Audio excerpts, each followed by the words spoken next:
ہمارے خطیب صاحب تو جو ہاتھ کھڑا نہ کرے اس کی تذلیل کر دیتے ہیں، ان کی مرضی کے مطابق اونچا نہ بولے تو اس کی تذلیل کر دیتے ہیں۔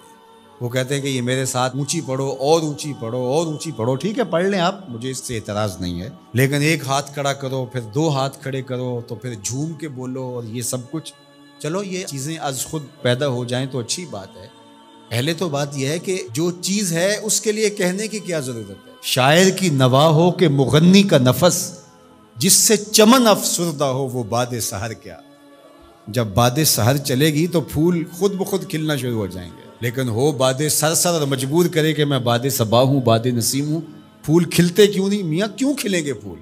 اب دھکے سے پکڑ کے پھول کھلائے جاتے ہیں تو وہ پھول کھلتے نہیں ہیں، وہ پھول مسخ ہوتے ہیں۔ تو اس لیے اس فکر کو سمجھنا چاہیے کہ لوگوں کے ساتھ گفتگو کے اسلوب کیا ہیں۔ قرآن ہمیں اسلوب سکھاتا ہے، قرآن ہمیں قدم قدم پہ رہنمائی کرتا ہے کہ کسی کی تذلیل کرنا، مذاق کرنا، تمسخر کرنا، ٹھٹھا کرنا، عزت نفس سے کھیلنا، یہ جاہلوں کا شیوا ہوتا ہے، یہ اللہ کے بندوں کا شیوا نہیں ہے۔ حضور کی طبیعت میں شگفتگی تھی، حضور کی طبیعت میں مزاح تھا، تو مزاح جائز ہے، مذاق جائز نہیں ہے۔ مذاق میں تذلیل ہوتی ہے، مزاح میں اپنائیت ہوتی ہے، قرب بڑھتا ہے، محبت بڑھتی ہے، مذاق سے نفرت پیدا ہوتی ہے۔ تو یہ اس فرق کو سمجھنا چاہیے، اور مزاح کریم لوگوں کا شیوا ہے اور مذاق بخسیس لوگوں کا انداز ہے۔ تو آنے والا جو تمہارے در پہ آ گیا، وہ چاہے شرابی ہے، ظالم ہے، چور ہے، بدماش ہے، جیسا بھی ہے، تو اگر وہ تم سے دین لینے آیا تو پھر تم دین کا وہی اسلوب اختیار کرو گے